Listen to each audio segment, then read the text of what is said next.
Good morning. Well, wait, afternoon for some of you out there. Yep. Yeah, it's lunchtime, isn't it? About that time. Yeah, about that time. Well, good morning, good afternoon. My name's John Hansman over here in almost springtime Washington State. It's finally going to get into the 70s this weekend. I'm like, it's Monday and I'm ready. Humidity's starting to kick in here already. That's right. And my co-host, I'm also the co-host. We're the co-host. It's like the you ever watch you watch The Office and there's the co-managers. Basically what's happening. Co-hostesses. And this is Emilio Mejia, and welcome to episode 11 of Business and Bites podcast. How you guys doing? Well, admittedly, we're a little bit behind on getting out content. The last couple of weeks have been a little crazy. So we're back at it again. We're going to talk about employee mistakes, tools, and mindset today. We don't have a guest, so luckily you guys get to chat with us for the next 45 minutes, and we're going to talk a bunch about just some things that crop up when you think about cybersecurity that you may not be thinking about. I think that's the number one. So I'm going to talk a little bit about a story that I just had that happened with me. Amelia and I were kind of talking about this earlier. I had an employee of a company who basically had a falling out with the owner, and they deleted everything. Like, they went on a deleting rampage. They deleted their mailbox. They deleted all their documents. They reformatted their computer, their laptop that they had been taking home. They literally went ballistic. And fortunately for the owner, we were there. And so we only had one particular thing that got lost, that it was some password stuff. And that's fortunately super resettable because of the way things are set up. But we recovered everything else. We recovered all the emails. We had all that stuff backed up and everything. So that owner's sitting in a really good spot. My point of bringing this up is I think that when we talk about cybersecurity, we tend to talk about or think about the Russians or the Chinese or the hackers in India or those kind of things. And we're not necessarily thinking that the issues can come from our own house, from our own business. Sitting next to us. Yeah. I've had it happen. Somebody that you trust. Had it happen multiple times to clients. We're actually going through something like that right now, so I can't speak on that one. But later on, I'll share another story that happened actually during COVID time. Oh, okay. Yeah. And here's what I would say, especially if you're a small business, as you grow and you get bigger. And our company, we have, 2 full-time technicians, my wife and I, and a couple contractors. As you grow into business, you have to start putting more and more trust in your employees. That's part of growing your business. My thing that I implore business owners to think about is how much do you want to give them? How much control? I think that you have to trust your employees. I implicitly believe like trust goes both ways. You're hiring people because of their ability to work with you, and you should trust them. So there's no I'm not by any means saying don't trust your employees. But what I am saying is that you need to put safeguards in place in case the person you trust becomes untrustable. What happens if the person you thought would never hurt your business all of a sudden decides they want to hurt your business? Like the way you put it, the person you trust becomes untrustable. Yes, the person you trust becomes untrustable. And it's not far from the truth. We see this on a regular basis where business owners have an internal person that does a lot of stuff for them because they don't know how to do it. So they hire somebody who does. that person has a lot of ability to move around their business and do things and has a lot of access. But in some cases, it's completely uncontrolled access. And now when that person leaves or something happens, that owner's left with literally nothing because the person literally just destroyed it all. Yeah. So you really have to think about that. Did this person know they were being let go? That's usually the scenario when the person knows. Yeah. When they get to the grapevines or they know something's going to come down the pipe. Naturally, I didn't dig into the story, but this was like the couple days they were having a falling out, and it was a couple days before it fully so let me fruition. Let me interject here, and then you can tell me your thoughts on this. I've had clients, and this will be a good tip for the listeners that are business owners. I've had clients that want to let somebody go and either let them know in advance or don't include IT in the decision making. So what happens is IT is never aware, and they can't get in front of it in time. So if they come to the IT department and they're like, look, we're thinking about doing this, this, and that, the IT, which kind of has like a bird's eye view, can say, well, that person has access to X, Y, and Z. We should get in front of that if you're going to have that conversation with them, on Monday, and tell them their last day is Wednesday, or give them extra time. Sometimes they think they're being nice or they're being considerate, but they don't know that they're putting the company and the company's resources at risk. So I've had it happen 2 times where someone's been told, and I think the employer thinks that because of the way they're letting them go or because of a severance package, that the person is going to be completely fine with the decision. And then the person starts, like you said, they start deleting files, they start deleting emails, and, they start doing whatever they think they can do. Luckily, we always have backups, but, what if it's a different scenario? What are your thoughts there? Yeah. Oh, here's what I would say for sure. I would say this. We have a culture within our co-owners or our businesses that we work with of being really involved with our business owners. So they naturally work with us when that stuff happens. I've all the play times when I've had somebody let go in the last few years, they've always come to us ahead of time and said, hey, we're thinking about doing this, or we are doing this. We're going to do it on this date. Can you be ready for it? So it's very unlikely that we would have been caught by surprise, just because that's not that we kind of, when I talk with the client ahead of time, like when we're in onboarding and all that, we have that conversation ahead, and we just say, hey, if you're going to let somebody go, bring us in on this. If you're considering it, like, let's chat about it. We're a team member with your management team. So we want to be a part of that. When it comes to that, I think that you really have to consider their position. I personally believe that no employee should know that they're being let go until the day that it's happening. I don't think it's in your best interest to say, hey, by the way, we're probably going to let you go on Thursday. Because now you've given that person plenty of time to consider it. You don't know, especially if you don't know how they're going to respond. They could be like, okay, well, that sucks, and then they're going to be fine. Or they could just, people do weird. I've seen when I was running a 24-hour operation with a lot of people who are starting wage, people, I saw crazy stuff when people got let go.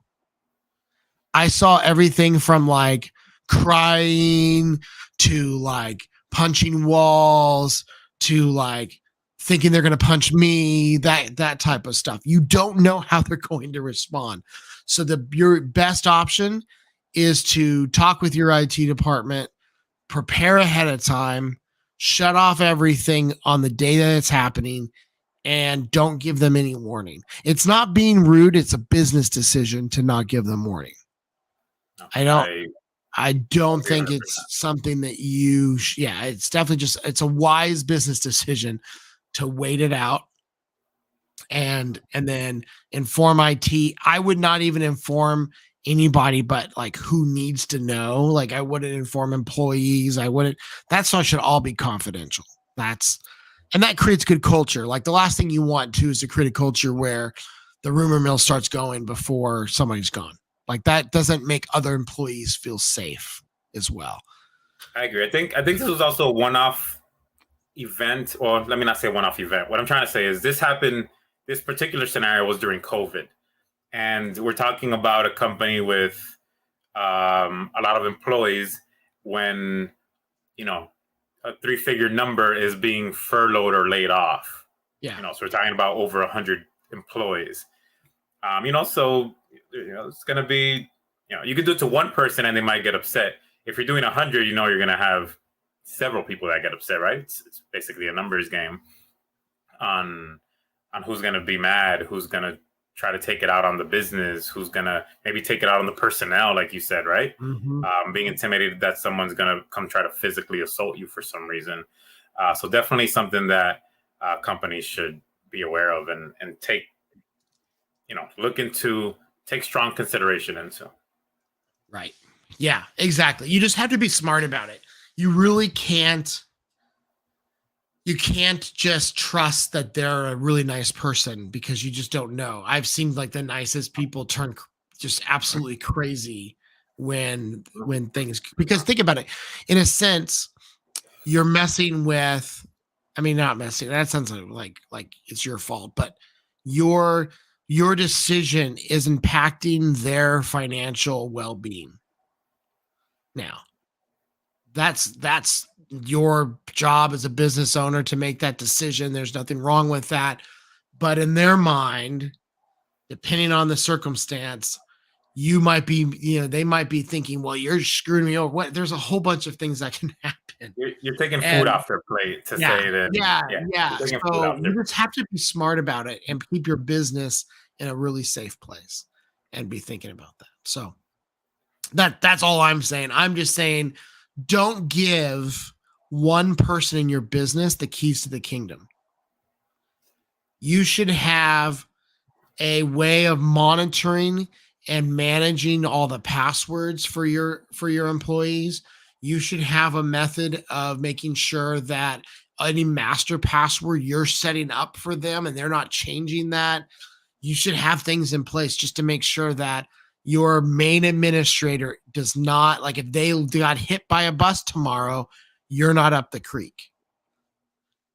And we see it all the time. Like somebody leaves or a key person disappears or they have to let them go or whatever. And then all of a sudden the business is crippled for like 4 months while they try to figure it out. And so it's like one of those things. So there's the limited resources of being a small business, but then there's also there's tools out there to keep this from being a problem as well. So I think that's important. You just have to keep that in mind. And around employee mistakes, shifting gears a little bit, not just malicious things, but how can business owners prevent basic mistakes? Well, I think that there's two ways, and let's kind of actually full on switch the topic to kind of where we were going earlier. When we look at cybersecurity, we look at just the overall way we think of how we protect a business. We do it in 4 categories. So we have kind of 4 major groups, major areas that we cover to protect a business from having a cybersecurity attack or an employee security attack, insider type of security attack. So with that, we have the first one. The first part that's like a thing that we provide is going to be employee education. So this is, and we talked a little bit about this. There's many ways you can educate. Yeah. You could do, and I don't recommend this, you could do CPR style where everybody goes in and they get a test that everyone can pass. And the CPR guy gives you the answers and at the end of the thing, you might be able to save someone's life, but hopefully you were paying attention. At least during that part where you're working with the dummy, and then all I can think of is The Office and Singing Staying Alive. But there's that way. It's not my favorite. And then there's new tools out there that allow you to do what they call gamification. Gamification means that there's a reward system for your employees as they complete tasks. So, for example, our cybersecurity training goes out. There's a yearly, so you have like a 30-minute yearly cybersecurity training, and then there's a monthly. When you complete your yearly and a weekly, when you complete your yearly and you complete your monthly, you get points towards that. When you don't fall for a phishing attack, you get points. When you fall for a phishing attack, you don't get points. You lose points if you click on a phishing link. There's really good tools out there to just make sure that you have a way to keep employees engaged. And if it's a really good product, it's going to start adding content that's happening right now. So they're going to be looking at the actual things that are happening in the world, and they're gonna create a actual video around that topic. Let me see. I have a couple of takes on this. Actually, I like how you worded that at the beginning, because I was at that show last week, and I was telling people, there's 3 things we do. Although I was not saying that to them in order, but I was saying the modern response is disaster recovery. And then I was like, but at the very beginning, we educate everybody. So one of the other things I was telling them, and something for audiences to know, is what are we protecting against or educating? It's usually one of 3 things, right? There's one of 3 things you want to protect. Well, there's maybe more than one thing, but some of the 3 things you want to protect in your business are: 1, your financials, right? The money that your business has made. Number 2 is the intellectual data or intellectual property. So whatever your secret sauce is that, you're giving out to consumers that you don't want there, or just your consumer and client information, right? Information you're taking in. Let's pretend you're a CPA, you're a lawyer, you're a doctor. That client information you're taking in is what we're trying to protect. One of those 3 things usually. And the 3 or 4 things that we're touching on right now all have to do with those 3 things. So right now, employee education. If you're in the medical field, your education should be different than someone that's in the financial field. Your education should be different than someone that's in product manufacturing or supply chain or logistics. So the employee education sometimes will overlap, right? If we're talking about basic security and awareness and how to access emails and things like that, that's going to be one set of education. But there also has to be industry-specific employee education that'll help the employee depending on what sector of business it is that they're in. Yeah. Right.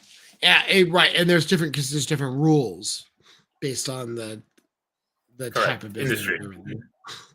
Yeah. Depending on the industry. Right. Correct. Medical's going to have different training than like retail or maybe a basic construction company or something like that.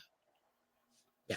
All right. So my point is this: part of a really good cybersecurity plan, you should have training, you should have conversations, you should have a culture that states that cybersecurity is an important thing, and that you want to make sure that your employees are thinking about it. I have a question. Sure that's either whether you do that with a tool, which is what I recommend, or you do that with a regular meeting. You need to be doing something. You don't want to just be ignoring this.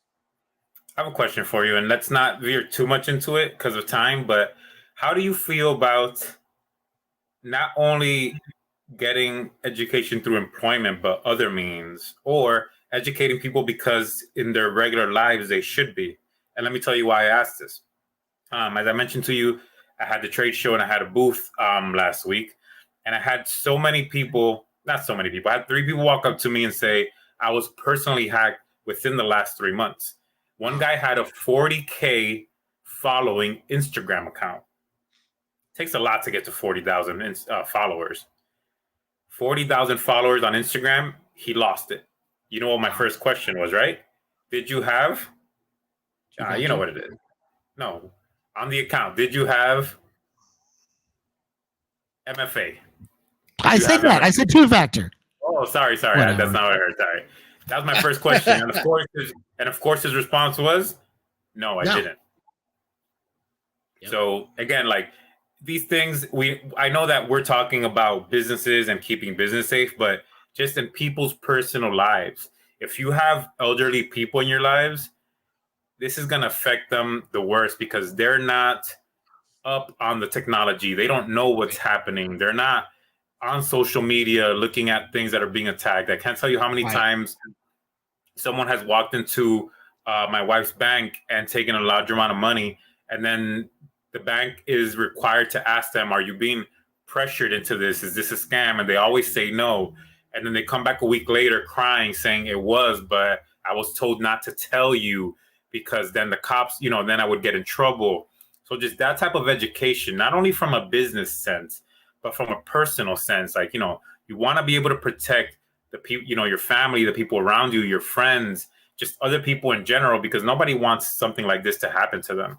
So I know we're talking about employee education, but I think this needs to extend beyond that, which makes the cybersecurity conversation, the security awareness culture more of a thing, if I can label it that way. Yeah. Yeah, I agree. I watched, which I'm not gonna suggest it, but we watched The Beekeeper. Did you ever see The Beekeeper? So okay, so it was a fascinating, way over the top, like no Indian call center, no call center looks like it did in The Beekeeper, but basically, it's got Jason. I forget what his last name is. He's the guy from the Transporter, and some lady who's working with, gets all of her money stolen. She commits suicide. Well, Jason goes on a rampage. Like it's crazy, but it shows just at the very beginning. It shows just how vulnerable people are, and just how good at social engineering these hackers are, or these scammers are at manipulating different people. And that's why employee education is important. I think that we can circle right back to that. Employee education alone can lower statistically the chances of your business having a cyber attack, because your employees will go, oh, that doesn't look right. It's going to help trigger them to go, yeah, this doesn't seem right based on the training that I've received. It's going to help them see something that's fake. That's why employee training, grandma training, whatever you want to say, it's super important. You have those conversations with people if it's about personal stuff. But when it comes to your business, you have to have some good training in there that's happening regularly, so that people are up. So the idea of cybersecurity stays current. You don't want to do a yearly or 2-year cybersecurity one-time training and then, that's it. So those don't work. Those don't work. Yeah. So I'll let you can jump in on topic number 2 as soon as I can find it, of our comprehensive cybersecurity, which is monitoring and response. If you don't know, you don't know what you don't know, as I was stating before. Yeah. What does that mean? For instance, you have a company. A couple things. Let's say dark web monitoring, right? You don't even know that your credentials are out there sometimes, because you don't know that, Jose, your office assistant, used his Jose@Truit.com to log into his Park mobile app, which I've seen gets hacked a lot. He logged into his Twitter with that email. He logged into his Facebook with that email. And then when Twitter, Facebook, and the Park mobile app were hacked, they took those credentials and that information. It just so happens that Jose uses the same exact password for those apps that he uses for your Office 365 and your infrastructure. So if the hackers just want to, take a shot, throw it against the wall to see if it works, and they try to log into his email, then they have his credentials. and now they're in there. So again, a tool like dark web monitoring, for instance, I know that's the example I just used, or a tool that can tell you when your company is trying to be brute force attacked on the email side or the Office 365 infrastructure side, just gives you visibility to what's happening so that you can prepare, so that you can better prepare yourself and try to mitigate some of these attacks. Another reason why we push cybersecurity risk assessment so much, when people are like, I just had it happen to me right now. I met somebody and they're like, hey, I was hacked a week ago. We lost 20,000. Can you give me a quote? How much is your services? And then I started saying, I need to do a cybersecurity risk assessment. We need to see what's happening. We need to see where you're being attacked from. We need to see what in your business we need to protect better. Right? Are they after your finances? Are they after your intellectual data? Are they after your consumer data? What are they after in your business? So that we know how to how to provide the best security solution for your business. And when you're doing monitoring properly, you get those answers. Yeah. Well, and here's the other thing too. Statistically, what I think it was, and it depends on where you find it in what year, but statistically, people don't find that somebody was in their system for like 90 days. Correct. I've seen it as long as an average of 120 days on other statistics. Okay, so how much damage can a cybersecurity attack do to your business if someone goes unchecked for 90 days? Yep. I have an example of one. It was about 110 days, but we couldn't even go back that far because there was no SIEM in place. So the Office 365 audit logs only does 90 days. Mm-hmm. And they lost about $90,000. To give you an example. That's crazy. And they sold within a year and a half of that. So they couldn't recuperate. I don't think they were able to recuperate. So they had to sell the business within a year and a half of that happening. That's crazy. Now, here's the flip side of that. I had a client, they had everything turned on. They had two-factor, all that. One of their clients sent an email to a phishing email, had their email hacked, which got a phishing email sent to them. They clicked on it. Somehow they got through two-factor because they let them in. She remembers even clicking on the yes two-factor thing. I tick in my head. But our company saw the event within minutes of it happening. And we were immediately able to see, okay, there's a log on from Russia and people who aren't in Russia. No Americans really going to Russia right now. So we immediately knew that was potentially malicious. So within I think it was within 15 minutes, we locked down all those users that were affected that had the logons. And we reset passwords and we did all the things. When we had our security team investigate, the hackers only looked at two insequential documents. They didn't download anything. They didn't do anything other than just view two documents that were not really, they didn't have any real information on them. What this is like a state contractor. What would life be like for them if those people were able to just hang out for 90 days, look at all their contracts, look at all the personal information, look at all the contacts for the state that they're working on? How damaging would that have been for catastrophic? And that's why we talk about monitoring. So it's monitoring your environment like Office 365 or Google Workspace, monitoring your computers, monitoring any service, software as a service apps that you're using if possible, finding ways to make sure that if someone gets into any of your tools, your environment, you have a way of saying, knowing and stopping them as quickly as possible. Because mistakes happen. Like we had all the tools in place to keep somebody out. We had two-factor, we had all that stuff. They still got through because the employee or customer let them in. But then we have monitoring and response so that we can immediately respond to and block the activity when it happened. Absolutely. And that goes to the point we just made. We can have 50 security solutions in place, but if somebody just opens the front door and lets somebody in, Right. then where are we? And that goes to the employee education piece that we just talked about in this previous segment. So yeah, I agree with you 100%. The monitoring response is definitely the second thing we want to take after the employee education, since the employee education is kind of just like, that should be the standard. That should be the bottom floor. Like, your employees should be trained. That's the weakest link. Then after that, you take your monitoring and response.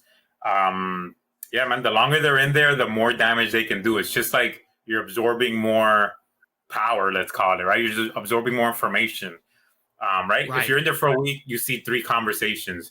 If you're in there for a month, you see 10 conversations. If you're in there for 3 months, you see 100 conversations. And one of those conversations has to be talking about finances and money and sending money somewhere. And if you can interject yourself in a money conversation between your clients and one of their vendors and intersect and have them change a wire number, that's all it takes. Right. If the person's not trained enough to know to pick up the phone and verify a wire transfer change over the phone. Right. Hey, John, I know you emailed me and said to change the wire transfer number. I just wanted to confirm that we are doing this. Right. Yes, Emilio, that was me. Or no, Emilio, that was not me. Now we have a bigger issue, and we need to bring in the powers that be. Right. That's why we talk about employee education. And what did we say in our last point, right? That criminals are now becoming really good social engineers. They're learning behavior and they're learning how to manipulate behavior. And if you open the front door and you don't monitor and you allow them to have all that information so that they can build a case and build a really good looking email that they can send out to your clients, you're just letting them do that. That's why we're talking about, like, you have to have a way of keeping them out, because that's what good social engineering does. They don't do all the activity on the first day. No, they wait and they read emails and they figure out what your signature looks like, and they figure out who you're emailing, and they figure out who you're doing business with, and they collect all that information, and then they build out all the email campaigns ahead of time. And then in one day, they push them all out to all the different people to try to get as many people as they can. And they do a pretty darn good job of doing it in such a way that it looks real enough that people click on a regular basis. Out of the group, of that one client, they had 2 people click on the link and actually give away credentials, which I think is nuts. One of the staff that was there actually ran his mouse over it was a DocuSign thing, or it was a DocuSign or Microsoft. He ran his mouse over the sign in or whatever it was, and he looked at the address and went, yeah, it just didn't look right to me, so I didn't click it, and I called. And that's how he figured out what was going on. We were already going crazy calling people at that time because we saw it on our side, but he actually was the one who didn't click because he actually took a step back and thought it through. I wish I had the source in front of me, because people always ask, oh, how are we preventing AI viruses and AI attacks? And the top 3 attacks were phishing attacks, social engineering, and ransomware. Like the basic ones, right? It's no super new technology that's outsmarting everybody. It's just the basics: phishing, social engiering, and ransomware. So with that, I think let's actually move into ransomware, because leads us into topic number 3, which is disaster recovery. Yeah, that's my hosting skills. So what happens if this criminal organization, they get through your 2-factor, somebody clicks on a link, all of that stuff, they successfully are able to launch, maybe it's a new ransomware. So let's talk about this too. Ransomware is changing on a regular basis. They're using AI tools to create new ransomware that doesn't necessarily always get picked up by the most recent, the newest technology. What does that mean? That means that you could have an incident where things get wiped and your AV especially if it's not doing behavior monitoring, but some AVs may not capture it. So what's your backup plan? And do you have a plan if all of that stuff disappears overnight? So when we talk about disaster recovery, we talk about having not just one backup, but multiple backups. Having an on-site backup because it's quicker, and then also having a off-site, untouchable, one that actually creates a whole new backup. So you have time frame backups, if you will, over and over again every day. So you can go back and actually grab a healthy version of your data. Disaster recovery here. And here's a great example of where we see this in action. Casinos. We look at Las Vegas. Here in Olympia, we just had one of our local casinos. I'm sure they haven't said it out loud yet, but by the signs of it, it all looks like it's probably a ransomware attack. Now, in these guys' case, we'll see what the long-term result is, but they were able to get up in like 3 days, which one of two things happened. Either they rushed the process or they had good backups and a quick response team, and they knew exactly how to get things back up, and they had already practiced everything. But you look at MGM Grand was down, 10 days or like 14 days or something like that, losing $8 million a day just in lost income. And it was a ransomware. That one was a ransomware, but it was also because an employee and their IT staff gave away, I think, reset a password or something. But having backups is critical to be able, especially if you collect a lot of data. If most of your stuff's online, might be a little easier to recover. But if you have servers, if you're highly dependent on the data that sits on your machines, or the actual, like you have a CRM or you have a tool, or you're in, like you think about dentist offices, you think about people who keep records, you're in production, any of those things that every day that you're not working, you're not bringing in money. Those are huge cases to make sure you have a really good disaster recovery plan. Because the faster you can safely get back up, the faster you start making money again. The faster your employees are not just sitting around doing stuff. I talked about this, and it's funny. I didn't grab it. I don't think I have my book sitting on my desk, but I talked about this in one of the chapter in a book that I was a part of recently about just what it costs. I have to grab one of my books, but the amount of money when I did my research was just astronomical. When you look at like what is a dental practice alone, just a small dental practice bring in, and it was like several $1,000s a day. Just a day that they bring in if they're a medium-sized dental practice. So you think the faster they get back up, the faster they're able to be paying employees with the money that they're making, as opposed to paying employees with money that they're not making. Completely agree. I was having this conversation, and I feel like everything we're going over right now, I echoed over and over and over last week when I was talking to everyone. When I was telling them the steps, right? The education, the amount of response. And then I said, also, I'm never going to tell you that I can prevent 100% of any attacks, right? I'm going to tell you that we're going to try to mitigate, and we're going to try to limit the blast radius. Now, in the event that someone does get into your network or someone does hack you, we will have a full-blown disaster recovery and business continuity plan. What does that mean, Emilio?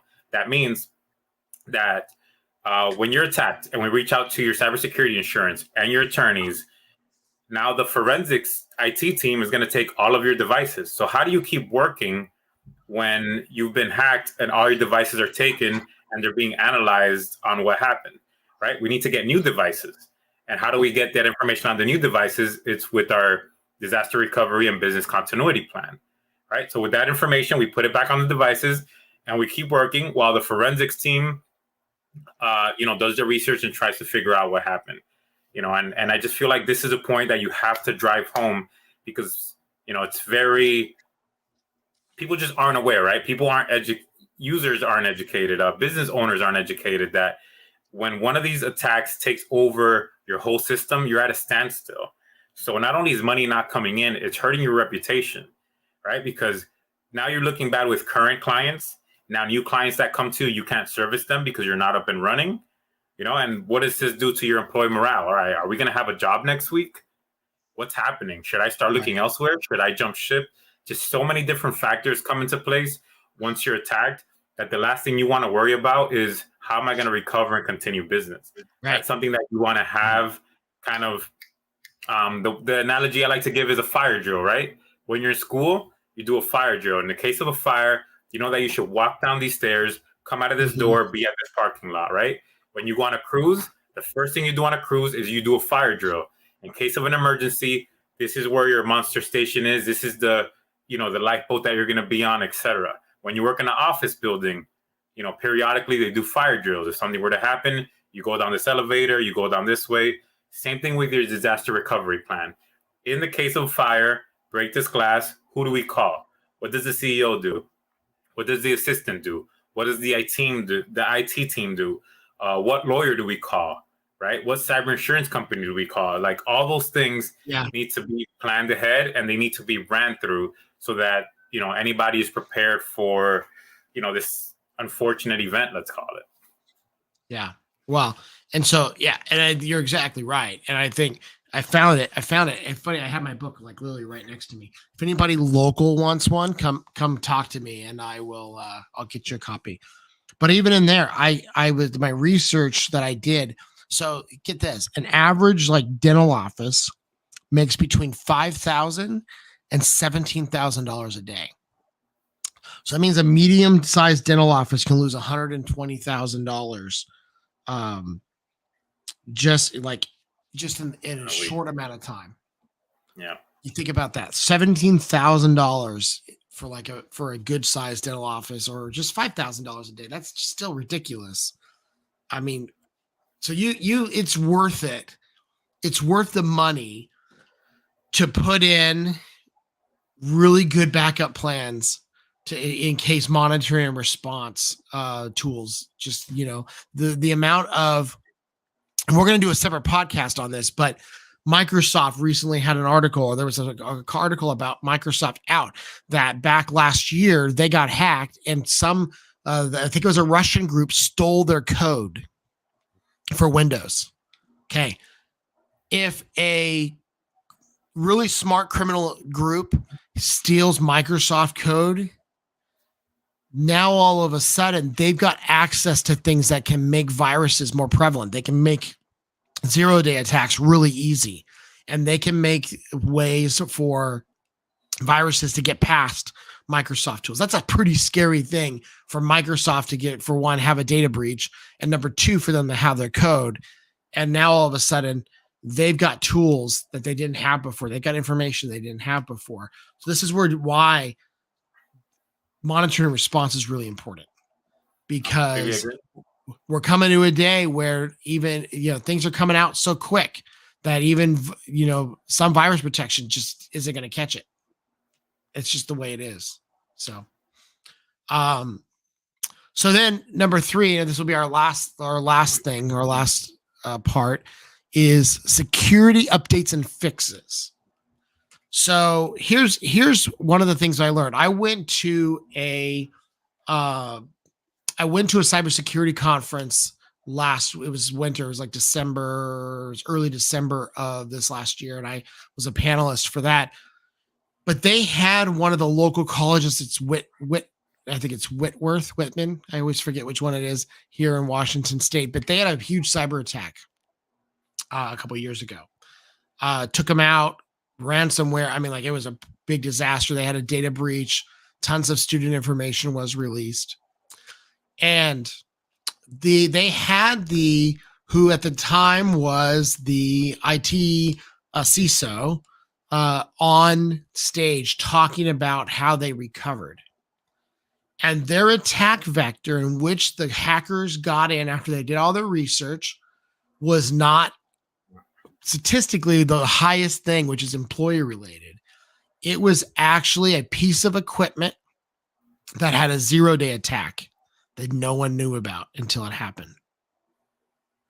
It was something that they got patched immediately, but the hackers, I think it was a switch, got in through a 0-day attack, and the patch for it had just come out. I think they knew, they found about it. They literally just come out like the week after or something like that. The attack happened. But what this highlights is the importance that you need to make sure that all of your equipment, your computers, your switches, everything in your business is regularly updated with the latest security updates and fixes. If you have Cisco and you haven't updated your switches, for example, you need to look at them because they have a security patch that's needed. It's super important that this becomes like a normal thing that you guys do on a regular basis. Like, you need to be going into your equipment and making sure that they're patched and that they've got the latest updates. I don't know if anybody's noticed this. I know I've noticed. Notice how Apple brings out a new patch. It almost seems like monthly now. It used to be that their updates were like once a year or twice a year, and it's now like quarterly at the very minimal. And that's just because the sheer amount of cyber attacks and security things that are happening.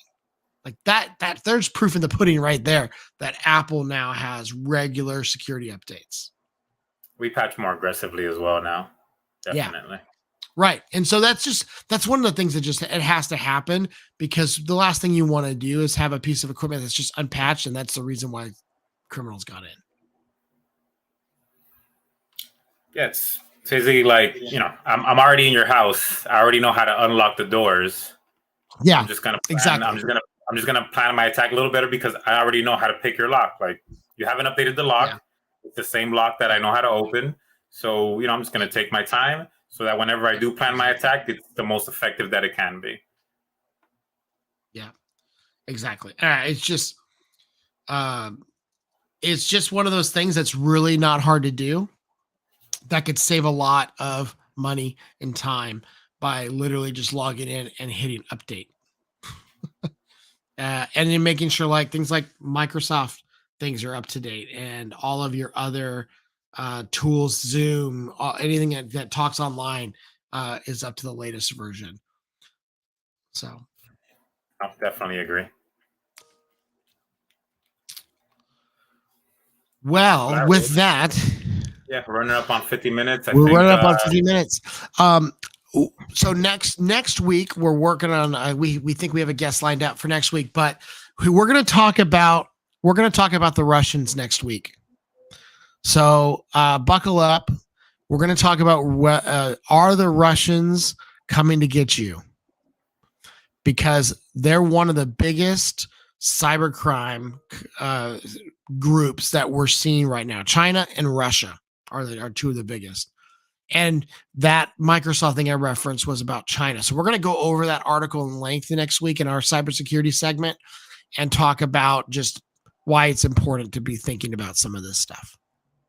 Yep. So stay tuned. If we do have a guest, it might be a PR person. We'll confirm on that through our socials. So just, if you're not following us, go ahead and follow us, and we will see you next week. Yeah.